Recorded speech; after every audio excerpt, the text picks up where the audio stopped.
वाहिता संस्कारात् सर्वार्थत एकाग्रतयो क्षयोदयो चित्तस्य समाधि परिणामः ततः पुनः शान्तोदितो चित्तस्य एकाग्रता परिणामः चित्तस्य एकाग्रता परिणामः।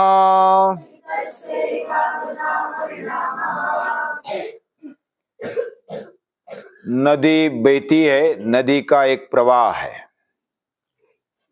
ज्योत जलती है, ज्योत का भी एक प्रवाह होता है। सूर्य उगता है, डूबता है, या तो उदित होता है, अस्त होता है, इसका भी एक प्रवाह है।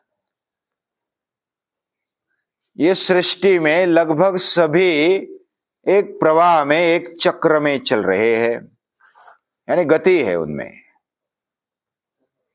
और ऐसी गति, ऐसा प्रवाह हमारे चित्त में भी बने रहता है।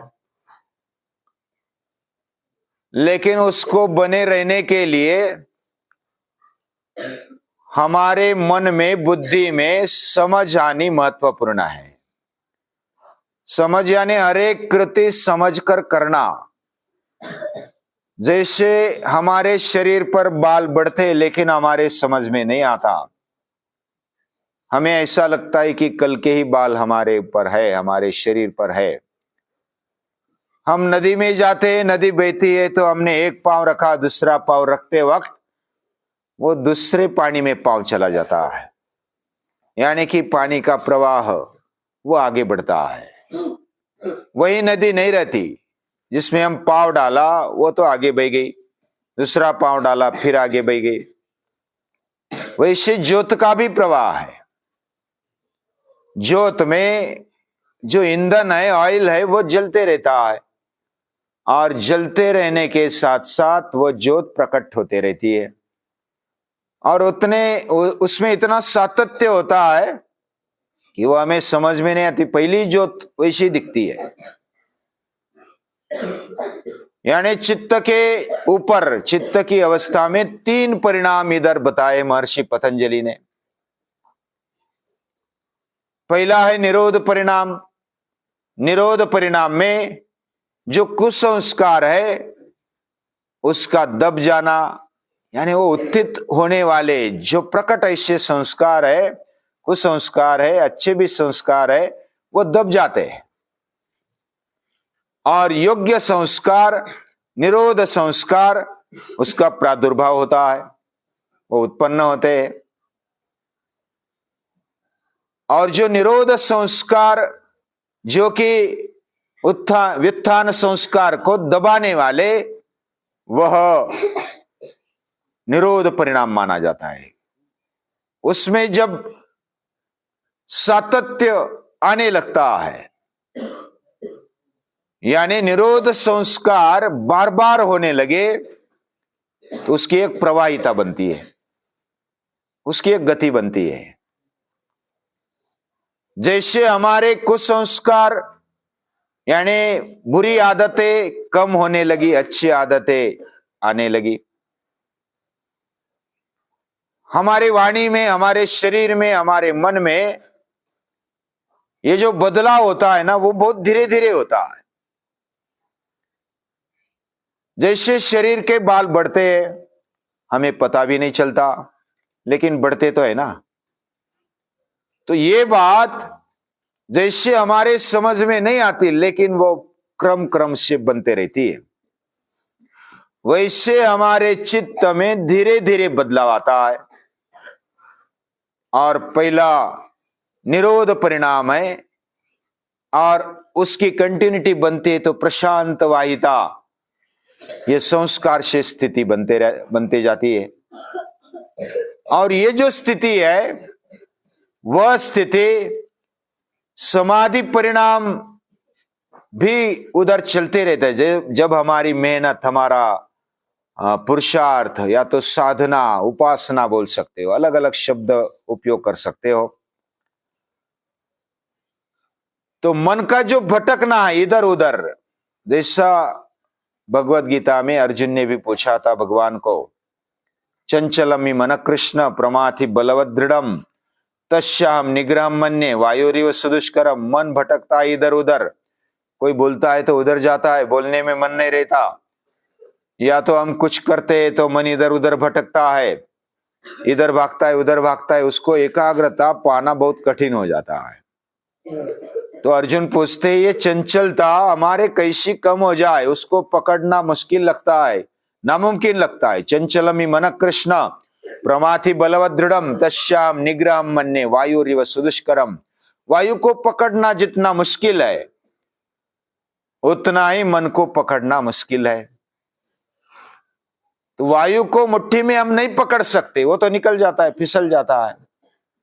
वैसा मन को इधर उधर भागता हुआ मन, यानी सर्वार्थता की स्थिति में रहने वाला मन जब एकाग्रता की स्थिति में आ जाता है, आने लगता है, तो वह उसका सर्वार्थता का क्षय और एकाग्रता का उदय, ये बात बनती जाती है। और ऐसा जो परिणाम होता है ना, वह समाधि परिणाम माना जाता है। अभी दूसरे साइड से अगर समझेंगे तो ये बात है, जैसे हम आलस्य से पड़े रहते थे पहले, अभी कर्म करने लगे, कार्य करने लगे, उत्साह आने लगा है, तो तमोगुण पहले था, अभी कम होने लगा, रजोगुण बढ़ने लगा, यानी कार्य करने की क्षमता, कार्य करने की इच्छा बढ़ने लगी, ये प्रगति हो गई, यानी हमारा चित्त और हमारे जीवन में कुछ बदलाव आने लगा। यानी हमारा चित्त मूढ़ था, अज्ञान से आलस्य से भरा हुआ था, उसमें क्या आ गया, उसमें कार्य करने का उत्साह आ गया, लेकिन उसमें अस्वस्थता आने लगी। तो कार्य करने का उत्साह आ गया, एक अच्छी बात हो गई, लेकिन एक गलत बात ऐसी हो गई कि वो अस्वस्थ रहने लगा, मुझे ये करना चाहिए, वो करना चाहिए, वो करना चाहिए, चंचल रहने लगा।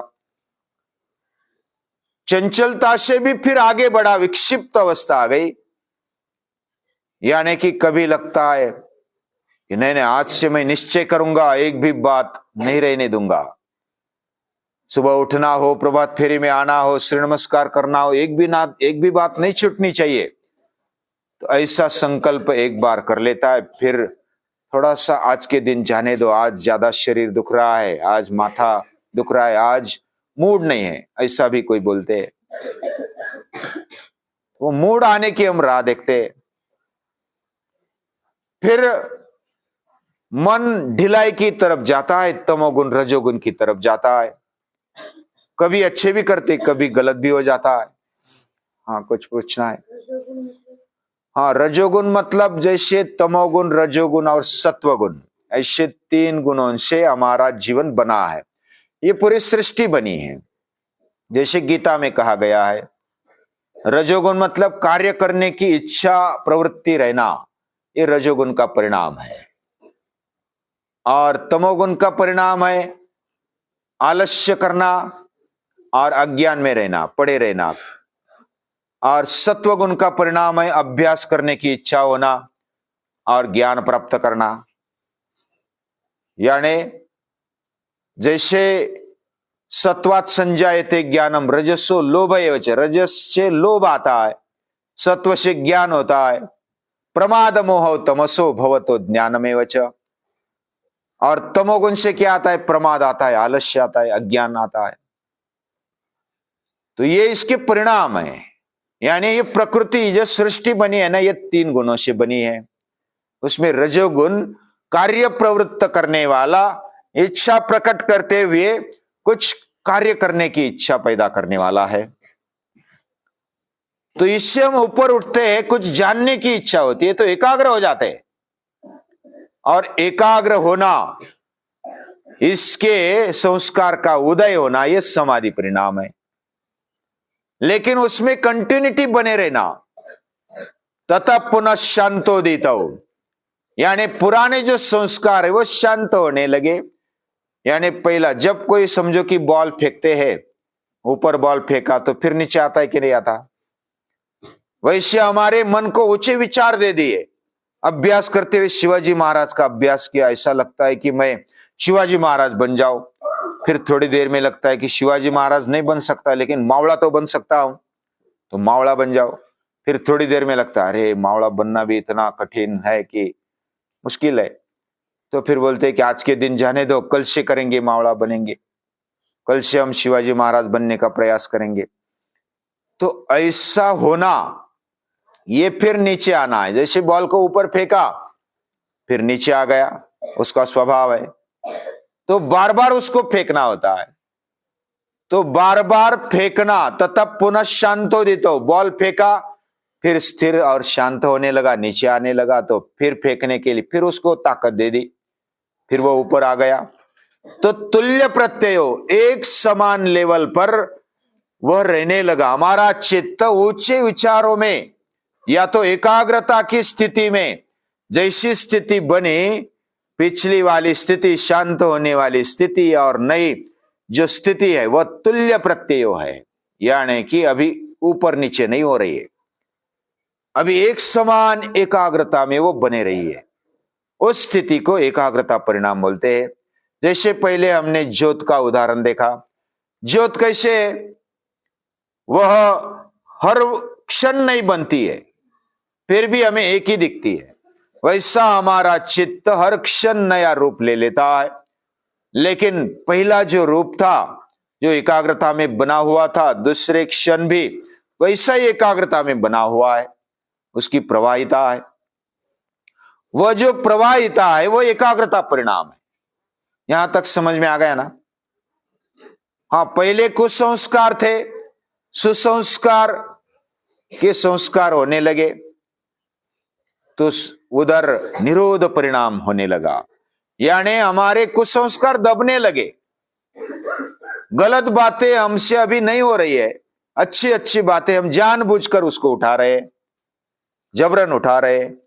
जैसे गीता में भी कहा, यम यम वापि स्मरण भावम, हम जैसे विचारों को, जैसे भावों को स्मरण करते हैं, वैसा वैसा ही हमारा भाव, हमारा मन बन जाता है। तो हमने क्या किया, मन में आने वाले विचारों को ही बदल दिया, अच्छे विचारों को। इसलिए बार बार सुविचार पढ़ने चाहिए, अच्छी संगति करनी चाहिए, अच्छे पुस्तक पढ़ने चाहिए, अच्छे विचारों को दिमाग में लाना चाहिए। तो ये जबरन लाना है, तब ये निरोध परिणाम मिल जाता है। जब उसमें हम एकाग्र होने लगते तो समाधि परिणाम बनने लगता है, और उसमें सातत्य बने रहता है तो एकाग्रता परिणाम बनने लगता है। तो इसमें हमारे चित्त में होने वाले बदलाव, जैसे हमने पहले दिन एक उदाहरण देखा था, मिट्टी है, पानी है, दोनों एक साथ मिला दिए, कीचड़ बना दिया और उसका घड़ा बना दिया। अभी मिट्टी में जो गुण धर्म थे वह धर्म उसके बदल गए, उसका घड़ा बन गया, अभी पानी धरने की क्षमता धरता है। तो पहले मिट्टी थी, उसका आकार बदल गया, उसका धर्म बदल गया, तो धर्म परिणाम आ गया। फिर उसके लक्षण बदल गए, वो पानी अभी ले रहा है, मिट्टी में पानी तो नहीं समाता ना, अभी घड़े में पानी आ रहा है, उसको भुना दिया, उसके धर्म बदल गया, लक्षण बदल गए, उसकी अवस्थाएं बदलने लगी। जैसे पहले घड़ा बनाया, फिर पुराना होते गया, फिर फूट गया। तो हमारा शरीर भी पहले एक अलग अवस्था में था, अभी हम तरुण बनते जा रहे, फिर धीरे धीरे जैसा समय जाएगा वैसे बूढ़े बनते जाएंगे, जीर्ण होते जाएगा। तो साथ साथ ये परिणाम चलते रहते, बदलाव आता है, धर्म में, स्वभाव में बदलाव, लक्षणों में बदलाव, और हमारी अवस्थाओं में भी बदलाव आता है। वैसे पहले निरोध परिणाम, समाधि परिणाम, फिर एकाग्रता परिणाम, ऐसे परिणाम हमारे चित्त पर होने लगते हैं। तो ये सूक्ष्म बदलाव ये अंतरंग में होने लगते हैं, अंतःकरण में होने लगते हैं। और इस पर जो एकाग्र हो पाता है, उसमें जो मेहनत लेता है कि हमारा मन कितना बदला, मन को तटस्थता से देखा करो। हमारे मन को देखना चाहिए किधर गया। समझो कि अभी मैं बोल रहा हूं, मेरा मन है क्या बोलने में, आप सुन रहे, आपका मन है क्या सुनने में, तो बार बार उसको लेकर आना है। हमारे मन किधर भटकता है, अभी इधर बैठे हैं, तुरंत पाठशाला याद आ गई या तो पेड़ याद आ गया तो तुरंत उधर जाता है। लेकिन हमारे मन को तटस्थता से देखेंगे किधर किधर भटकता है, उसको देखो।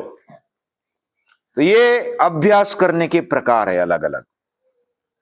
तो इस प्रकार ये जो मन में बदलाव होता है, अंतःकरण में बदलाव होता है, ये बदलाव को देखना, उसको और शुद्ध बनाते बनाते एकाग्रता के लिए मजबूत बनाना, संवेदनशील बनाना। और उसमें संवेदनशील बनने के बजाय हम एकाग्र नहीं हो पाते। जैसे कोई अगर एक आध बीज है, उसको पानी में डाल दिया, भिगोया तो 4 घंटे भिगोने के बाद वो फूलता है, वो बड़ा बनता है कि नहीं बनता। बीज आपने पानी में डाल के देखा है? हाँ, अगर 4 घंटे 8 घंटे भिगो दिया तो वो कितना छोटा है, बड़ा बन गया। उसमें परिणाम आ गया, बदल आ गया। वो जो बदल आता है ना, वो बहुत ही धीरे धीरे 4 घंटे 8 घंटे उसको लगे, बाद में उसमें अंकुर आने लगते हैं। हमारे अंदर भी बहुत सारी शक्तियां है, वह शक्तियों को अंकुर आने लगते हैं जब हम उस पर मेहनत लेते हैं, उसको संवेदनशील रखते हैं, उस पर एकाग्र होते हैं। जैसे माँ अपने बेटे पर एकाग्र होती है, उसको सर्दी हो गई, खांसी हो गई, उसको नींद आ गई नहीं आ गई, उसको शरीर गंदा हो गया, तो वो ख्याल करती है माता। हमारा भी ख्याल किया, आज भी कर रही है। तो ये जो ख्याल करना है ना, वो संबंध बांधा है और संवेदनशील है, यानी कि संवेदनाएं प्रकट होती है, ये मेरा है, मेरा और इसका संबंध है। तो ये संबंध से एक जागृति आ जाती है, तत्परता आ जाती है। मैं मेरे बारे में संवेदनशील हूं क्या? मेरा जीवन क्या है, किसने बनाया, क्या मैं सोचता हूं कभी? ये संवेदनशील होना हमें तत्परता में, अलर्ट रहने में, एकाग्र रहने में मदद करता है। अभी ऐसे क्या क्या हमारे अंदर शक्तियां है और वो शक्ति कैसे काम करती है, एक एक आएगा आगे हम देखेंगे और अभ्यास करेंगे। मन के बारे में, चित्त के बारे में महर्षि पतंजलि में बताते, गीता माता भी बताती है, उनको हर रोज याद करते हैं और उनको नमन करते हैं।